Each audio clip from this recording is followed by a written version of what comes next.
Bismillahirrahmanirrahim. Assalamualaikum warahmatullahi wabarakatuh. Hari ini kita akan belajar pelajaran fikih, yaitu materi tentang jual beli untuk materi kelas 9 bab kedua. Jual beli yang biasa kita laksanakan, ya, baik kita itu sebagai penjual ataupun sebagai pembeli, apakah itu kita rasakan sudah sah atau belum sesuai dengan aturan agama. Oleh karena itu kita harus mengenal apa itu jual beli menurut Islam. Nah, jual beli dalam bahasa Arab disebut dengan al-bai'. Al-bai' yang artinya itu tukar menukar sesuatu dengan sesuatu. Jadi ketika kita menukar sesuatu ditukar lagi dengan sesuatu, maka itu dinamakan jual beli. Kalau dulu ada istilah barter, tukar menukar barang. Nah, sekarang lebih modern lagi disebut dengan jual beli, yaitu menukar sesuatu dengan alat tukar yang memang berfungsi. Alat tukar itu memang benar-benar disahkan oleh negaranya masing-masing, atau bisa kita sebut saja dengan uang gitu ya, seperti di Indonesia yaitu dengan menggunakan rupiah. Nah, bagaimana hukumnya jual beli? Maka hukum jual beli itu adalah boleh alias mubah hukumnya. Dari mana sumber hukumnya? Maka sumber hukumnya terdapat dalam Al-Qur'an, ya. Dalam Al-Qur'an surat Al-Baqarah ayat 275 yang berbunyi Bismillahirrahmanirrahim, wa ahallallahu al-bai'a wa harramar riba. Padahal Allah telah menghalalkan jual beli dan mengharamkan riba. Jadi itu yang menjadi landasan sumber hukum bahwa kita diperbolehkan untuk melaksanakan transaksi jual beli. Nah, kita pahami apakah yang menjadi rukun, ya, dalam jual beli. Rukun itu kan adalah sesuatu yang harus ada, yang mesti ada. Andaikan rukun itu kurang satu, maka tidak akan jadi sebuah jual beli. Apa saja diantaranya yang menjadi rukun jual beli? Yang pertama yaitu adanya penjual. Jadi kalau ada penjual, maka bisa terjadi jual beli. Tapi andaikan sekarang tidak ada penjual, maka tidak akan ada terjadi transaksi jual beli. Kemudian yang kedua adanya pembeli. Nah, ada penjual, ada pembeli, maka bisa jadi ada transaksi jual beli. Tapi belum cukup itu saja, karena ada yang ketiga. Apa yang ketiga? Barang yang diperjualbelikan, ya, atau alat tukar gitu ya, alat tukar dan barang yang diperjualbelikan. Nah, jadi kalau misalnya ada penjual saja, tidak akan terjadi transaksi jual beli. Ada pembeli saja, tidak akan terjadi jual beli. Ada penjual dan pembeli, itu pun tidak akan terjadi jual beli. Nah, yang ketiga, maka harus ada barang yang dijual. Apa barang yang dijual? Dan harus ada alat tukar. Jadi kalau sudah ada penjual, ada pembeli, ada alat tukar atau barang yang diperjualbelikan, maka akan terjadi transaksi jual beli, ya. Namun bukan hanya ini, ada yang keempat. Apa yang keempat? Yaitu akad, ya, atau ijab qabul, ya. Ijab qabul dari penjual dan pembeli. Ijab dari penjual, qabul dari pembeli, ya. Bagaimana cara ijab qabul? Di antaranya seperti dari penjual, ini barangnya saya jual, kemudian kata si pembeli, oke, baik, ini barangnya saya beli. Nah, itu sudah jadi transaksi akad, ya, atau ijab qabul. Atau dalam istilah Sunda biasanya dalam ijab qabul seperti ini, dari penjual itu biasanya mengeluarkan kata-kata mangga ngahaturkeun barangna nampi artosna. Kemudian pembeli menjawabnya dengan nampi barangna ngahaturkeun artosna. Nah, itu sudah termasuk kepada akad atau ijab qabul dalam jual beli. Maka ketika sudah kumpul 4 rukunnya itu, maka sah jual belinya, ya. Andaikan kurang satu di antara yang 4 itu, maka jual belinya bisa dikatakan cacat alias tidak akan jadi jual beli yang sah. Nah, atau bagaimana ketika kita berbelanja di supermarket atau kita misalnya membeli bensin. Nah, itu kan jarang terjadi rukun jual beli yang keempat nih ya. Ya, itu diantaranya ijab kabul. Nah, bagaimana cara ijab kabulnya? Maka dengan ucapan terima kasih dan lain sebagainya itu sudah termasuk kepada ijab kabul ya. Terima kasih sama-sama. Nah, itu pun sudah bisa dikategorikan sebuah kata untuk ijab kabul alias akad ya. Nah, selanjutnya dalam jual beli itu harus ada syarat-syaratnya ya, bukan hanya rukunnya saja tapi perlu juga ada syarat-syaratnya. Apa saja? Yang pertama diantaranya adalah syarat si penjual atau si pembeli. Syarat si penjual si pembeli yang pertama, baik itu penjual atau pembeli, maka harus sudah baligh ya, harus sudah baligh, harus sudah dewasa, harus sudah mumayyiz gitu ya. Artinya ketika sudah terjadi jual beli, transaksi jual beli, maka si penjual dan si pembeli itu harus sama-sama baligh ya, harus sama-sama baligh. Nah, bagaimana kalau misalnya penjualnya atau pembelinya ada yang salah satunya belum baligh atau dua-duanya belum baligh? Bagaimana transaksi jual belinya, sah atau tidak?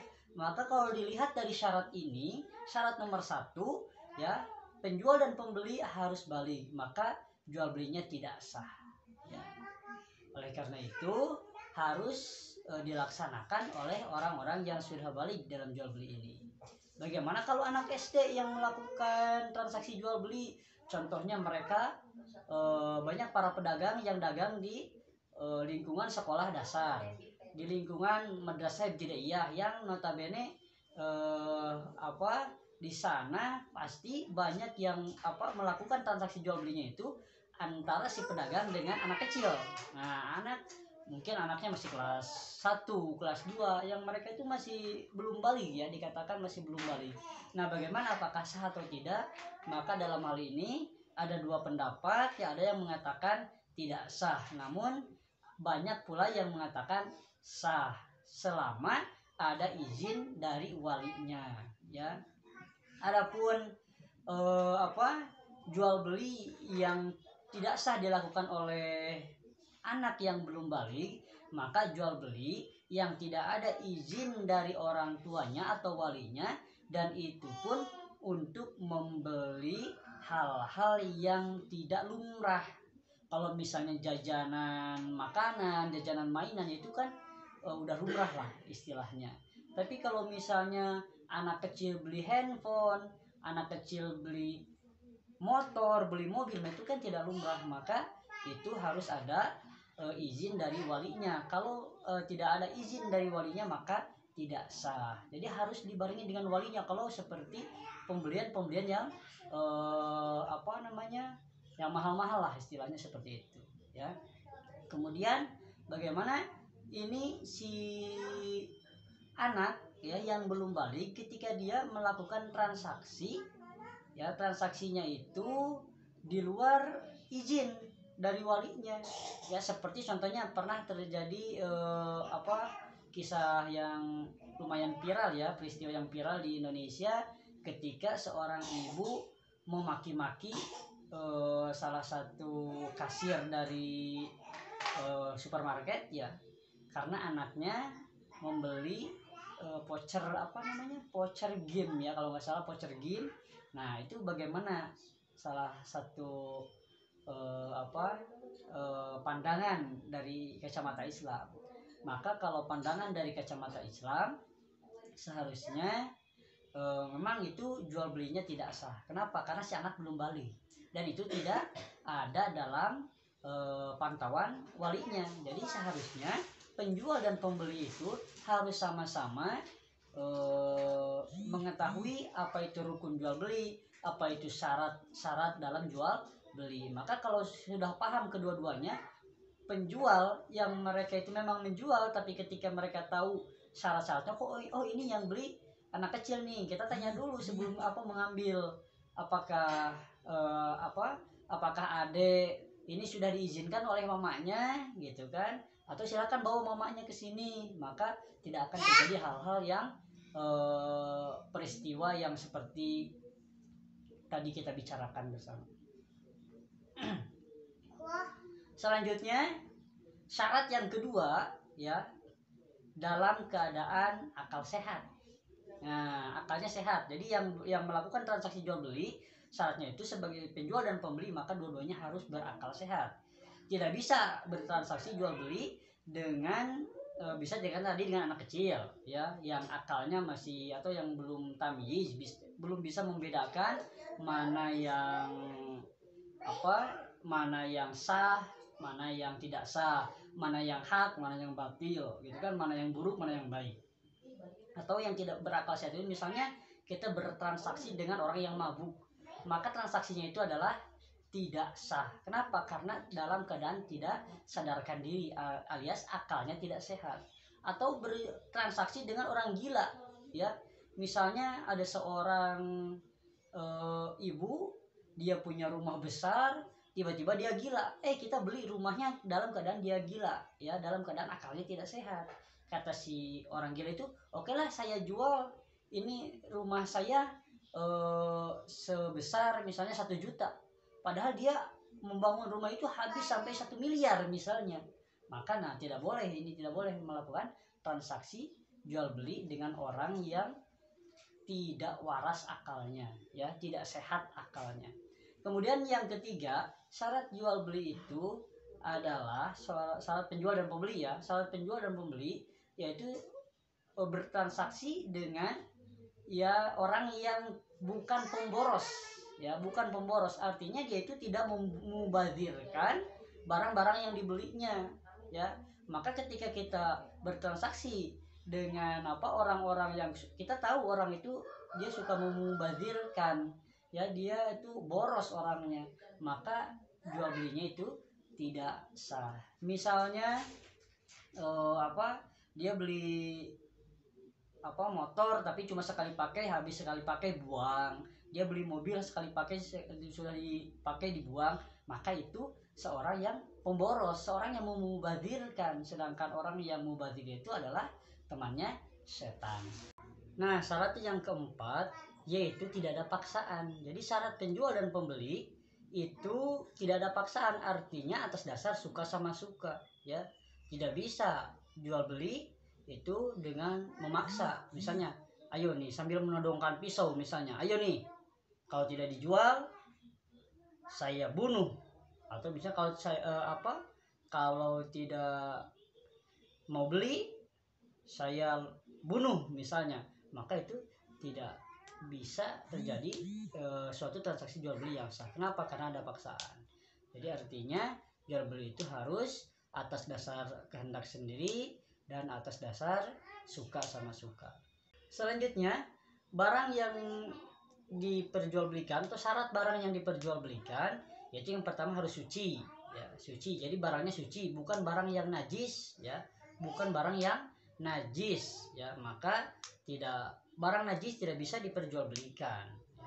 Kemudian yang kedua, syarat yang barang yang diperjualbelikan yaitu bermanfaat. Artinya barang yang dijualnya itu harus barang yang memiliki manfaat ya, bukan barang-barang yang ketika dibeli tuh ini buat apa, kenapa dibeli tapi kok gak bermanfaat gitu ya. Artinya ya barangnya memang sangat sama sekali tidak ada manfaatnya misalnya. Kemudian yang ketiga, harus milik sendiri. Jadi barang yang diperjualbelikan harus milik sendiri, tidak boleh menjual barang orang lain. Atau misalnya menjual barang yang dalam kuasa kita tapi bukan milik kita. Misalnya barang titipan kita jual nggak boleh, barang gadean kita jual nggak boleh, karena barangnya itu harus mutlak milik sendiri baru bisa diperjualbelikan.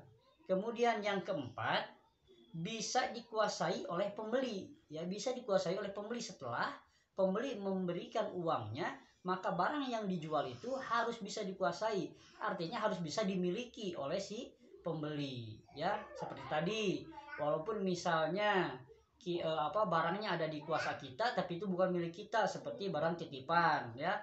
Maka ketika nanti sudah dibeli oleh orang lain, misalnya kita jual barang titipan itu kemudian dibeli oleh orang lain, kemudian orang lain itu tidak bisa menguasai. Kenapa? Karena nanti yang punya akan menanyakan, akan meminta ya. Makanya tidak boleh menjual barang orang lain, karena tidak akan bisa dikuasai oleh si pembeli. Atau misalnya menjual ikan yang ada di laut misalnya, oke lah, nih saya jual ikan, mana ikannya tuh ada di laut, oke, misalnya dikasih uang, ternyata ikannya bukan dalam kuasa, itu artinya tidak bisa dikuasai, artinya di laut bebas ikannya, maka tidak bisa ya transaksi jual beli seperti itu ya. Kemudian yang kelima yang menjadi syarat barang yang diperjualbelikan, yaitu jelas dan bisa dilihat ya. Jadi jelas dan bisa dilihat, istilah orang Sunda mengatakan ulah meuli ucing dina karung gitu. Kenapa? Karena tidak tahu, tidak kelihatan. Jadi dalam transaksi jual beli itu harus melakukan transaksi yang baik ya, yang bisa dilihat secara langsung, kemudian bisa bisa dipantau ya, bisa diraba kalau itu lebih bagus gitu kan. Nah, namun pada zaman sekarang bagaimana dengan sistem jual beli secara online ya, yang mana barangnya itu tidak bisa langsung dilihat, tidak bisa langsung diraba ya. Nah, itu bagaimana hukumnya? Maka dalam hal ini itu para ulama membolehkan ya untuk jual beli secara online asal syarat-syaratnya terpenuhi. Contohnya seperti foto yang asli. Kemudian yang kedua deskripsi barangnya sesuai dengan yang aslinya ya. Jadi sesuai dengan keadaannya itu deskripsi barangnya. Maka itu nanti dibolehkan transaksi jual beli secara online ya. Nah, untuk pertemuan kali ini dicukupkan sekian, mudah-mudahan bermanfaat.